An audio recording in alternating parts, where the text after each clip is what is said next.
মোহাম্মদের দেওয়ানা, মোহাম্মদ সাল্লামের আশিক, বাবা খুবাইব শুনে রেখে দে, তোকে দেখুনি শহীদ করে দেওয়া হবে, তোকে তো মেরে দেওয়া হবে, শাহাদাতের তরোয়ালটা নামবে, তুই দুপানি হয়ে যাবি, করাতটা দিয়ে তোকে চিনে দেওয়া হবে। খুবাইব কি চাস একবার বল, মনে কোনো আশা আছে নাকি, মনে কোনো ইচ্ছা আছে নাকি, মনে কোনো তামান্না আছে নাকি? শেষ মরণের আগে ওই তামান্না যদি ইচ্ছা যদি থাকে একবার বল। হযরত খুবাইব রাদিয়াল্লাহু তাআলা আনহু তিনি তার তামান্না ইচ্ছাটাকে বলেছিলেন, রে কুফারে মক্কারা শুনে রেখে দে, আমি খুবাইব জানিয়ে দিয়ে দিলাম আমার জীবনের মনের শেষ তামান্না ইচ্ছা হলো আমাকে একটু সময় তোরা দে, আমি খুবাইব ওই সময়টা নিয়ে আমি শেষ মরণের আগে শাহাদাতের আগে এই জমিনের উপরে মাথাটা রেখে আল্লাহ তাআলা 2 রাকাত নামাজ আদায় করে নেব। আরো জোরে বলে হে নওজওয়ানেরা, খুবাইব রাদিয়াল্লাহু তাআলা আনহুর মনের আশাটা পূর্ণ করে দেওয়া হলো। বাবা খুবাইব তোমাকে আর সময় দেওয়া হলো, এই জমিনে তুমি নামাজটা পড়বে, পড়ে নাও, এই নামাজ পড়ার সময়টুকু দেওয়া হবে, তারপরে তরোয়ালটা নামবে, তোমার জীবনটা শহীদ করে দেবে। হে নওজওয়ানেরা, যুবকেরা, আল্লাহ নবী সাহাবী খুবাইব জমিনের উপর ওযুটা বানিয়ে নিয়ে 2 রাকাত আল্লাহর নামাজ আদায় করতে লাগলো।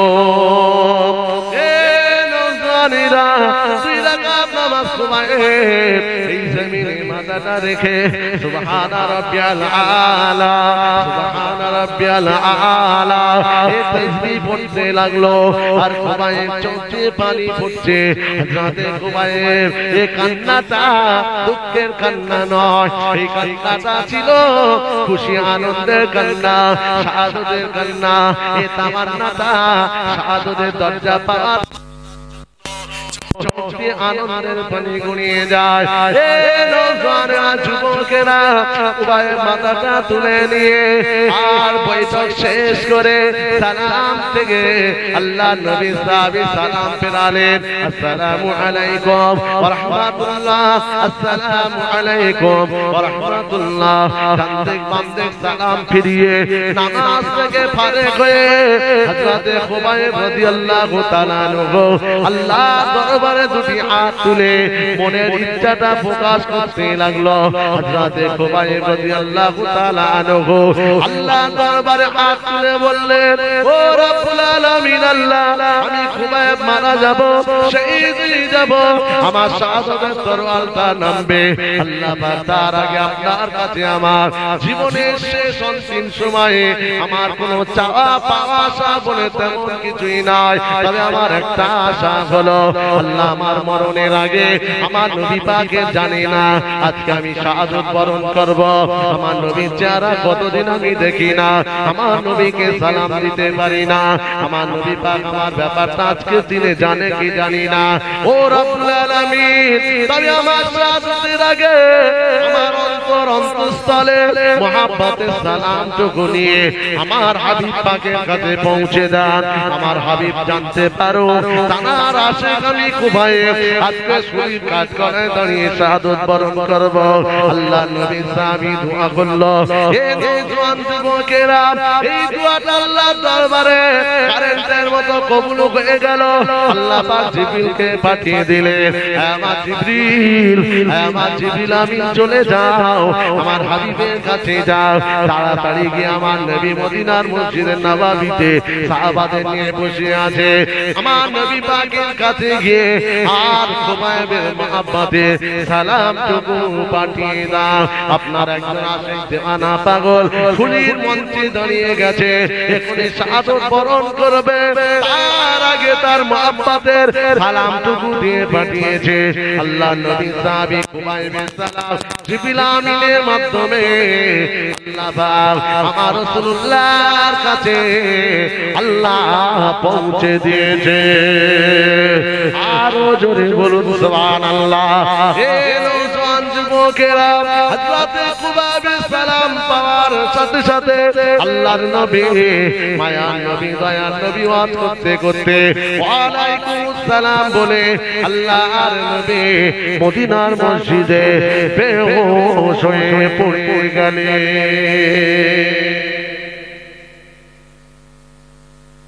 আর তুমি ঘরে শুয়ে শুয়ে চিন্তা করছো কখনোই বোতল ধরবো, তুমি ঘরে শুয়ে শুয়ে চিন্তা করছো কখনোই লটারির টিকিট বেচবো, তুমি চিন্তা করছো কখন লটারির টিকিট কাটবো। তোর মতো কুখ্যাত শয়তান ইবলিস পর্যন্ত এতটা বাড়াবাড়ি।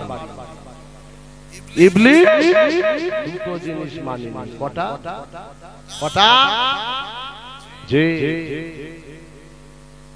এক ছিল তার অহংকার, দুই ছিল তার আল্লাহ হযরত নবী আদম আলাইহিস সালামের সিজদা। বলল এটা আমি হতে পারে না, কেন না খালাকতাহু মিন তিন, মাটি থেকে বানিয়েছে, খালাকতাহু মিন নার, আর আমাকে তো আগুন থেকে বানিয়েছে। অতএব আগুন সব সময় উপরে, মাটি সব সময় নিচে, আমি আগুনের তৈরি, আমি নিচে থেকে, বুঝতে পারছেন না? আর আপনি কি করলেন? আল্লাহ নবী কোরআন হাদিস সব মানার পরে কোরআন মানেন না মানেন না? কথা বলেন, জোরে বলে। নবীকে মানি না মানি না, আল্লাহকে মানি না মানি না, মানেন কোথায় মানেন, কি মানেন, কেমন মানেন, কই বলেন বলেন।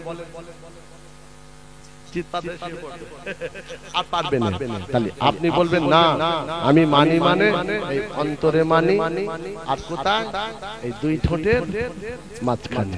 কথা ঠিক বলছি? রূপ আছে কোনো মানার, ধরন আছে, প্র্যাকটিক্যালে আছে।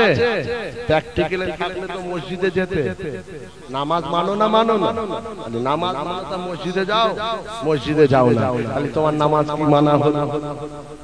আল্লাহ মানি, নবী মানি, তাহলে মানাটা যদি নবী আল্লাহ মানা হয়, তাহলে আল্লাহ নবী যা মানা করেছে মানাটা শুনতে হবে না হবে না? তুমি কাওরাদের মতো, বেঈমানদের মতো মদের আড্ডায় কেন যাও, জুয়ার আড্ডায় কেন যাও, তাস কেন খেলো? আছে না নেই সমাজে কিছু কিছু? ঠিক আছে, খুব সুন্দর হয়েছে, বড্ড বড়। আজকের আপনাদের এখানে এত সুন্দর একটা মাহফিল, এই মাহফিলের মাধ্যমে এই মাহফিল যে মেসেজ আপনাদের দিচ্ছে সেটা হলো আপনি নিজের জঘন্য চরিত্রকে ভালো করে আল্লাহ এবং রাসূলের দিকে ফিরে আসবেন। এটাই হবে আপনার জীবনের সাকসেস। তারা দেখেন জীবন মুসলমান ছেলেরা, নওজওয়ানেরা, যুবকেরা, এ নবী পাকের প্রেমিকেরা, আল্লাহ নবী সাহাবী হযরতে কুবাইব রাদিয়াল্লাহু তাআলা শরীর মঞ্চে দাঁড়িয়ে গিয়েছে। বাবা দেখতে পাওয়া গেল আল্লাহ নবী ওদিকে মদিনার মসজিদে নববী শরীফে সাহাবা হুজুরদেরকে নিয়ে বসে ওয়াজ করে। জিবরিল আমিন বলার পরে আমার নবী পাক বেহুশ হয়ে গেলেন। আল্লাহ নবীর মুস্তা ফিরে এলো। সাহাবী আবু বকর জিজ্ঞাসা করতে লাগলেন, ইয়া রাসূলুল্লাহ, ইয়া হাবিবাল্লাহ, আপনি কেন এমন করে ওয়া আলাইকুমুস সালাম দিয়ে আপনি বেহুশ হয়ে জমিনে পড়ে গেলেন? ইয়া রাসূলুল্লাহ, এমন তো কোনোদিন দেখি না, আজকে কি ব্যাপার একটু বলা যাবে না? আল্লাহ নবী চোখ ভরা পানি নিয়ে, বুক ভরা ব্যথা নিয়ে নবী আমার বলতে লাগলো, হে আমার নবীরা, শুনে রেখে দাও, জেনে রেখে দাও, আজকে আমি নবী, আমার কাছে তোমরা রয়েছো। আর ওদিকে একজন আমার আশিক দেওয়ানা পাগল হযরতে খুবাইব রাদিয়াল্লাহু তাআলা আন, যাকে বাজার থেকে কিনে নিয়ে গিয়ে জেলখানায় ভরে 6 মাস তাকে জেলখানায় পিটিয়েছে। 6 মাস তাকে মারার পরে আজকে ওই জেলখানা থেকে বার করে প্রকাশ্য শরীরে চড়িয়ে তার জীবন নাশ করে দেবে, তাকে শাহাদাত করে দেবে, শহীদ করে দেবে। আল্লাহ পাক রব্বুল আলামিনের কাছে খুবাইব দরখাস্ত করেছে, তার মুহাব্বতের অন্তরস্থলে নিয়ে শেষ সালামটা আমার কাছে পৌঁছে দেওয়ার জন্য বাবা সাহাবীরা শুনে রেখে দাও।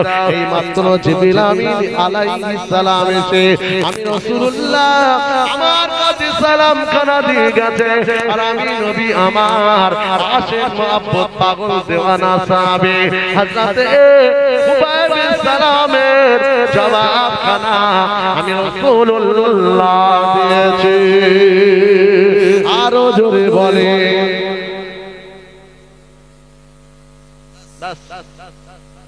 শুলির কাঠগড়ায় দাঁড়িয়ে আছে, তরোয়াল নামলো, খুবাইব তুফানি হয়ে গেল। বলেন ইন্না লিল্লাহি।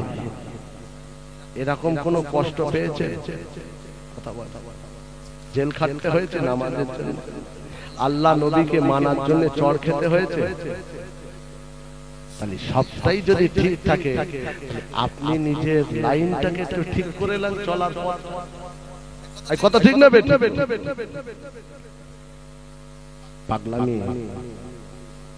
পাগলামি ধরেছো, তুমি জবাব দিতে পারবে?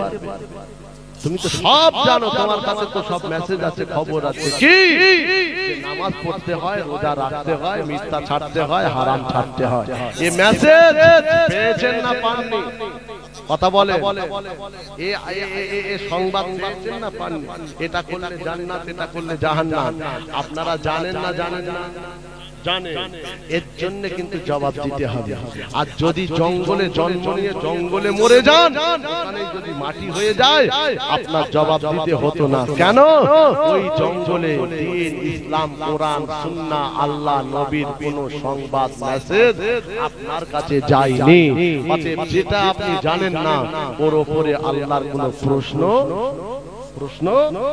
থাকে না। আপনি যেটা জানেন, জানার পরে না করেন, তাহলে আমার আল্লাহ আপনাকে প্রশ্ন করবে। কি করলি বান্দা? 40, 50, 60, 70, 80, 90 এই বছর বয়সটা কোথায় কাটালি? হিসাবটা দে। জমিন ছিল আমার, নিয়ামত ছিল আমার, হাওয়া ছিল আমার, পানি ছিল আমার, রিজিকটা ছিল আমি আল্লাহ আমার দেওয়া। আমি দিয়েছি আমার জমিনে, তুই রিজিক খেয়েছিস। ঠিক না বেটা? খোদার নামে যদি কেউ নেমক হারামি করে, এই আসমানের নিচে জমিনের উপরে, তার মতো শয়তান আর দ্বিতীয় কেউ হতে পারে না। এই জন্য আমি প্রথমেই বলেছি, ভুল হতে পারে, অন্যায় হতে পারে, গুনাহ হতে পারে, আপনার পাটা স্লিপ করতে পারে। তার মানে এই নয় ইচ্ছাকৃতভাবে ভুল করবেন, তার মানে এই নয় বারে বার ভুল করবেন, তার মানে এই নয় সারা জীবন ভুল করে যাবেন, তার মানে এই নয় সারা জীবন মসজিদকে এড়িয়ে যাবে, নামাজকে বাদ দিয়ে যাবে, আর মিথ্যাকে ধরে নেবে, হারামকে জায়গা দেবে।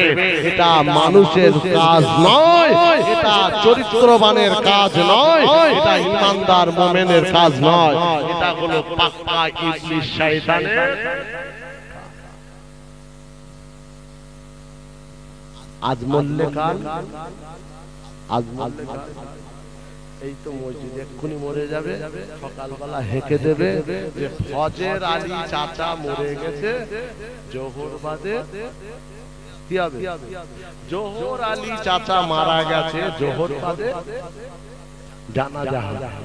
আগে জানাজা না আগে আগে নামাজ না আগে মাটি, নাকি কবরে দিয়ে তারপর জানাজা পড়ায়? তাহলে একদিন তোমারি না মসজিদে হবে এলান, একদিন তোমারি না ওই মসজিদে হবে এলান। তৈরি দেখো, তৈরি দেখো, কবরের মাল সামান, একদিন তোমারি না মসজিদে হবে এলান।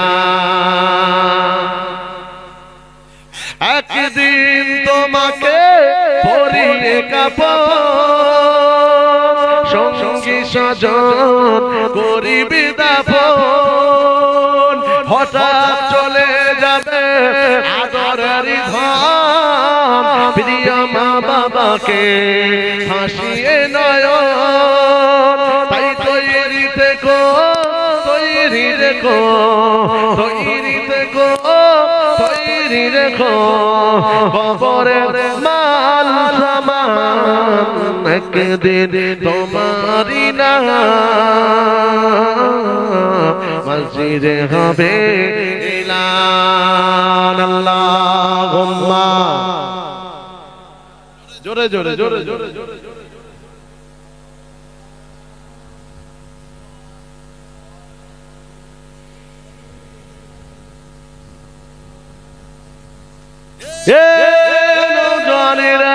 আল্লাহ নবীও তাই বলেছে কবি যেমন বলেছে কবরের মাল সামান তুমি তৈরি করে নাও কবি তো এটাও বলেছে বাবারা বাদিরু বিল আমাল কল্যাণ তামত মরণের আগে তোমরা তোমাদের মাল সামান অর্থাৎ দ্রুত আমলটা করে নাও আমল ছাড়া কোনো রাস্তা নাই আমল ছাড়া কোনো নাজাত নাই আমল ছাড়া কোনো রাস্তা নাই যার আমল আছে তার চিন্তা নাই যার আমল নাই তার অসুবিধা আছে যার আমল নাই সে পাগলা হয়ে যাবে এই জন্য নবী আমার বললেন বাবারা বাদিরু বিল আমাল কল্যাণ তামত মালাকুল মউত আজরাইল আলাইহিস সালামের মুলাকাতের আগে আমলটা তোমরা তাড়াতাড়ি করে নাও এ নওজওয়ানেরা যুবকেরা নবী আমার মদিনার মসজিদে ওয়াজ করলো সাহাবা হুজুররা বসে আছে আল্লাহ নবী সাহাবীরা কথাটা শোনার পরে আর তারা জীবনে কোনোদিন আমলিয়াতের দিক থেকে এক জাররা তারা দেরি করতেন না তাই যখন নামাজের সময় হয়ে যেত আমার রাসূলুল্লাহ সাহাবীরা সঙ্গে সঙ্গে তারা মাঠ ঘাট বাড়ি বাজার থেকে দৌড়ে দৌড়ে দৌড়ে দৌড়ে মদিনার মসজিদে নববী শরীফে গিয়ে তারা আল্লাহর নামাজটা আদায় করে নিতে আরো জোরে বলে কেন আফজালুল ইবাদাতু ইবাদাতুস সালাত সবচাইতে বড় ইবাদত জমিনের উপরে হলো নামাজ সুবহানাল্লাহ আমাদের সব আছে নবী দিবস আছে শবে বরাত আছে লাইলাতুল কদর আছে জুলুস আছে আছে না আমরা করি না সবাই করি কিন্তু আমাদের তো নামাজ নাই নবী দিবসটা ফরজ নয় জুলুসটা ওয়াজিব নয় কদরটা ফরজ নয় শুনছেন কথা বলে না শুনছেন কিন্তু নামাজটা ফরজ না ওয়াজিব না সুন্নত নামাজ ফরজ আছে ওয়াজিবও আছে সুন্নতে মুআক্কাদাও আছে তিনটে এটা তো তিনটের একটাও নয় তাহলে এটা যেমন করছেন করুন ওদিকে আপনি নামাজটা ধরুন এটা যেমন করছেন করুন রোজাটা আপনি রাখুন এটা যেমন করছেন করে যান মিথ্যাটা আপনি ছেড়ে দেন এটা যেমন করছেন করে যান হারামটাকে ছেড়ে দেন এটা যেমন করছেন করে যান বাড়িতে নিজের হারাম ইনকাম করে দু নম্বরি চিটিংবাজি কালোবাজারি ফেরেববাজি মানুষকে ধোঁকা দিয়ে পয়সা আয় করে ওই পয়সায় যদি গরুর গোশত বা খাসির গোশত বড় বড় মাছ যদি আপনারা পান বাজার থেকে কিনে গোটা গোষ্ঠী পরিবার বসে বিসমিল্লাহ বলে যদি খান আপনার সব বরবাদ হয়ে যাবে কেন পয়সা তো দু নম্বরি চিটিংবাজি কালোবাজারি ফেরেববাজি লটারির টাকা সুদের টাকা হারামের টাকা আর হারামের টাকা দিয়ে আপনি যদি বড় বড় কিনে ওই মাছের কল্লার ভেতরে আঙুলটা ঢুকিয়ে জম্মের খাওয়া খান দুনিয়াতে খাওয়া পাবে কিন্তু আসল খাওয়াটা খাওয়াবে আল্লাহর ফেরেশতা কানার কালা কবরে যাওয়ার পরে দেখতে পাবে না শুনতে পাবে না কম্পিউটার চলবে তোমার মারবে বাবা যে মারে কোনো আপ টাইম থাকবে না এই জন্য আপনাদেরকে বলছে তুবু ইলাল্লাহি তাওবাতান তওবাতান নাসুহা, মদ খেয়েছেন ঠিক আছে, জিনা করেছেন ঠিক আছে, চুরি করেছেন ঠিক আছে, লটারি কেটেছেন ঠিক আছে, গোলা পানি খেয়েছেন ঠিক আছে, গাঁজা খেয়েছেন ঠিক আছে, আপনি ভুল করেছেন ঠিক আছে, কিন্তু এবারে তওবাটা করিলেন, আপনি আপনার মাবুদকে বলবেন, খালেককে বলবেন, রব্বুল আলামিন আল্লাহ আপনি মাফ করে দিন, আল্লাহ আপনি ক্ষমাটা করে দেন, এতদিন ভুলের ভেতরে আমি ছিলাম, এখন আমি সত্যের মধ্যে আসতে চাই, এতদিন বেনামাজি ছিলাম, এখন নামাজি হতে চাই, এতদিন বেরোজগার ছিলাম, রোজাদার হতে চাই, আল্লাহ পাক আমার অপরাধ মাফ করে দেন, আমার অপরাধ ক্ষমা করে দিয়ে পূর্ণ হিদায়াত দান করেন। আল্লাহর কাছে যদি তওবাটা করতে পারেন, আল্লাহর কসম করে বলে যাচ্ছে আপনার तमाम জীবনের আগের সমস্ত গুনাহগুলোকে আল্লাহ পাক মাফ করে দিয়ে আল্লাহ হিদায়াত এমন দান করে দেবে, যখন মসজিদে আযান হবে আপনার মনটা বড় ছটফট করবে, তাই থাকতে না পেরে ওযুটা করে মসজিদে যাওয়ার জন্য মনটা আপনার ছটফট করবে। নওজোয়ান যুবকেরা যদি মনে হয় এই ভালো কাজ আমল নামাজ রোজা করার জন্য আপনার মনটা ওই দিকে টানছে, আপনি মনে রাখবেন আল্লাহর রহমত আপনার উপরে আসমান থেকে ঝরছে। আরো জোরে বলে। আর যদি বলেন না আমি বাজারে আছি, বিড়ি খাচ্ছি, হারাম কাজ করছি, গীবত করছি, এই করছে, কিন্তু আযান হচ্ছে, মসজিদে আমার মন তো টানে না, তার মানে বুঝতে হবে পুরো বরবাদ লাইন। কি গো বুঝতে পারছেন? তার মানে ঈমানের হাল ভালো নয়। কারেন্ট আছে, লাইট ঠিক আছে, ভোল্টেজ নেই, বুঝতে পারছেন? 100 এই যে 100 সে বাল্ব হয় না, 100 আপনার পাওয়ারের বাল্ব, কারেন্ট তো আছে। ও মুরব্বি, মুরব্বি, হ্যাঁ ঠিক আছে, চলে যেও, দাঁড়াও, মাল পানি আছে কিছু। 100 পাওয়ারের বাল্ব, লাইন আছে, সুইচ মারলেন, ম্যাড ম্যাড করছে। কি গো তাহলে কি করতে হবে? গোড়ায় আর্থিংয়ের গোড়ায় একটু কথাও বলে না, আর্থিংয়ের গোড়ায় পানি ঢাললে তারপরে বাল্বটা, তাহলে আমাদের লাইন আছে, ভোল্টেজ নাই। আল্লাহ মানি, নবী মানি, নামাজ মানি, কোরআন মানি, হাদিস মানি, কবর মানি, আযাব মানি, ফেরেশতা দাঁত ভেঙে দেবে মেরে ওটাও মানি। এই ঠিক না? ফেরেশতা কিছু ওটা বাপের নাম ভুলিয়ে দেবে, ওটা মানি না, মানি না। হ্যাঁ কাঁচা মেরে নাড়ি বুড়ি বার করে দেবে, মানি না, মানি না। তাহলে সব মানি। এই মানার জন্য তাহলে কারেন্ট আছে, অর্থাৎ ঈমান। ঈমান আমরা যা মানি বেঈমানরা মানে, আমরা যা মানি হিন্দুরা মানে, আমরা যা মানি ওই ইহুদিরা কি মানে, কবরে আযাব মানে, কথা বলে না? তাহলে আমরা তো মানি। তাহলে বোঝা গেল আপনার লাইন আছে, ভোল্টেজ নেই, তাহলে গোড়ায় পানি ঢালো, তাহলে ভোল্টেজটা বাড়বে, আর ভোল্টেজ বাড়লে অন্ধকার দূর হবে, আলোয় আলো হবে। সুবহানাল্লাহ বলে। চতুর্দিকে আমাদের সব অন্ধকার হয়ে গেছে, ভোল্টেজ নেই, গোড়ায় পানি ঢেলে দিন, ওই পানিটা হলো তুবিলাল্লাহে তাওবাতান নাসুহা, গোড়ায় পানিটা ঢেলে দেন, ওই পানিটা হলো আল্লাহর নামাজ আদায় করে দেন। এই নওজোয়ানেরা, যুবকেরা, গোড়ায় পানি ঢালা মানে রোজাটা রাখবে, গোড়ায় পানি ঢালা মানে মিথ্যা থেকে, হারাম থেকে, মদ থেকে, জিনা থেকে, লটারি থেকে, গাঁজা থেকে নিজেকে দূরে রেখে দেবে, নিজেকে সরিয়ে দেবে। গোড়ায় পানি ঢালা হয়ে যাবে, ঈমানি পাওয়ারটা বেড়ে যাবে।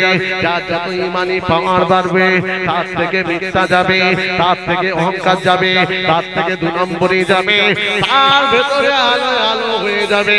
যখনই আযান শুরু হয়ে যাবে, এক যাত্রা দেরি না করে আল্লাহর জমিনে নামাজ পড়ে নেবে।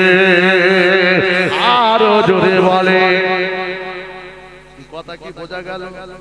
তাহলে গোড়ায় পানি ঢালতে হবে, পানিটা ঢালেন না। আমি মদ ছাড়ার কথা বলিনি, কিন্তু গাঁজা খাচ্ছেন খান, মদ খাচ্ছেন খান, গোড়ায় পানিটা ঢালেন, প্রথম পানি ওই নামাজ কি কথা বলে না, ইন্নাস সালাতা তানহা আনিল ফাহশাই ওয়াল মুনকার। আল্লাহর কোরআন জানিয়ে দিয়েছে বাবা, নামাজ তুমি যখন পড়বে, একজন নামাজি যখন নামাজি হয়ে যাবে, তার থেকে অটোমেটিক সমস্ত অন্যায় চলে যাবে।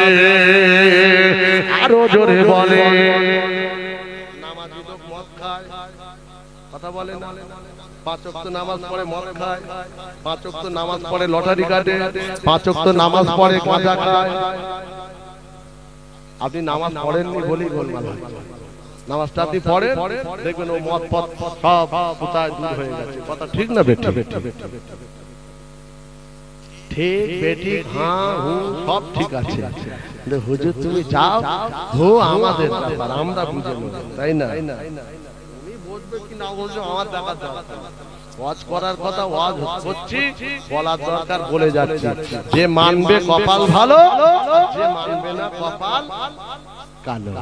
নবী নূহ 950 বছর ওয়াজ করেছে, যারা মেনেছে নাজাত পেয়েছে, বাকি সব জাহান্নামে গেছে।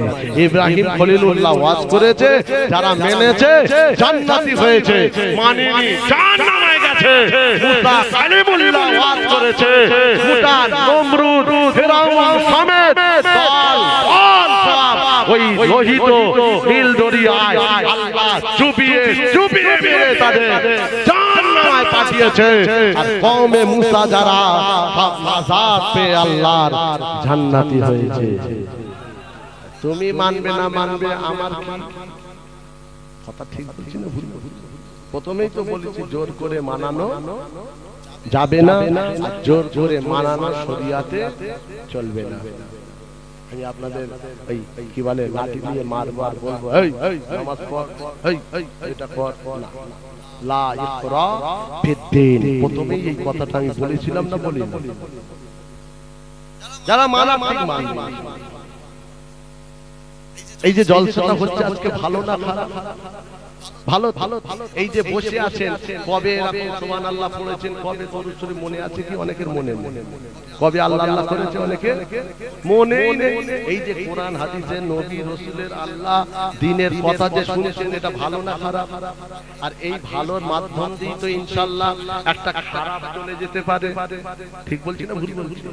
এই ভালোর মাধ্যমে একটা মানুষ তো ভালো হয়ে যেতে পারে, মনে মনে হতে পারে খাবো না জীবনে, এবারে শেষ করে দিলাম, আজ থেকে নামাজ পড়ি আর নাই পড়ি আল্লাহর কসম আর গায়ে হাত দেব, মনে মনে হতেও তো পারে। হয়তো মনে মনে হতে পারে যাকে যা হয়েছে দিন আনা দিন খাবো, অসুবিধা নেই, আশায় মরে চাষা, ছেঁড়া কাটা শুয়ে কোটি টাকা স্বপ্ন থেকে কোনো লাভ নেই। অতএব আগামীকাল থেকে যা লটারি জীবনে যা কেটেছি, আজ জীবনে আমি কাটবো না, বরং আল্লাহ যা দেবে তাই খাবো, ওর উপরে শুকরিয়া আদা করবো। হতেও তো পারে, কথা বলে না? এই জন্য ওয়াজ দিতে হয়, আর ওয়াজ শুনতে হয়, আর ওয়াজ শুনে একটু নিজেকে ভাবতে হয়। যদি ভাবতে পারেন, নিজের অ্যানসার নিজে পাবেন, নিজের রাস্তা নিজে দেখে নিতে পারবেন। জোরে বলো। মুসা আলাইহিস সালাতু ওয়াস সালামের সঙ্গে ফিরাউনের টক্কর হলো, অথচ নবী মুসা আলাইহিস সালাম ফিরাউনের বাড়িতে বড় হলো। কার বাড়িতে? কার বাড়িতে? ফিরাউনের বাড়িতেই বড় হলো। নবী মুসা আলাইহিস সালামের মা নবী মুসাকে নীল দরিয়ায় আল্লাহ ভাসিয়ে দিতে বলেছিল। কেন? ফিরাউন এমন একটা আইন জারি করেছিল যে কারো যদি পুত্র সন্তান জন্ম হয়, ওই সময়ে গোটা ওই পুত্র সন্তানকে সঙ্গে সঙ্গে জবাই করে দেবে ফিরাউন, নিজেকে খোদা দাবি করার জন্য। জি, তাই যত পুত্র পুরুষ যত সব তারা হাজার হাজার নয় কয়েক লক্ষ মার্ডার করে দিল, খুন করে দিল। আর আইন জারি করলো, মেয়ে হলে থাকবে, পুরুষ যদি জন্ম হয় দুনিয়া থেকে উঠে যাবে। ওই আইন চলা অবস্থায় এক কথায় যেমন লকডাউন চলছিল, ওই রকম একটা আইন শৃঙ্খলার ভেতর দিয়ে আল্লাহ পাক নবী মুসাকে পৃথিবীতে পাঠালো। সুবহানাল্লাহ।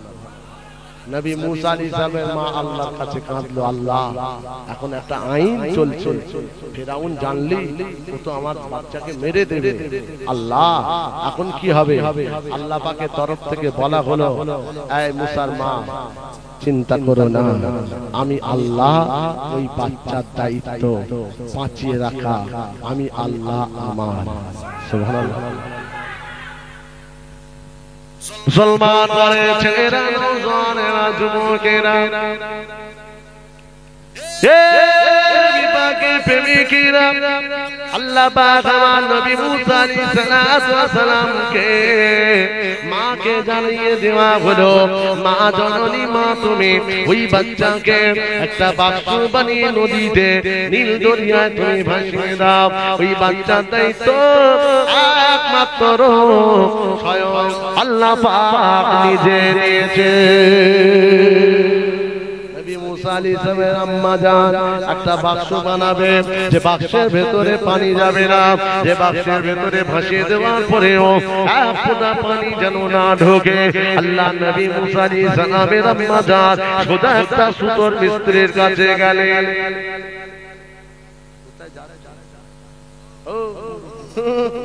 কোথায় যারা এই বেশ কাজ হচ্ছে তো এটা বলে বসে যাচ্ছে।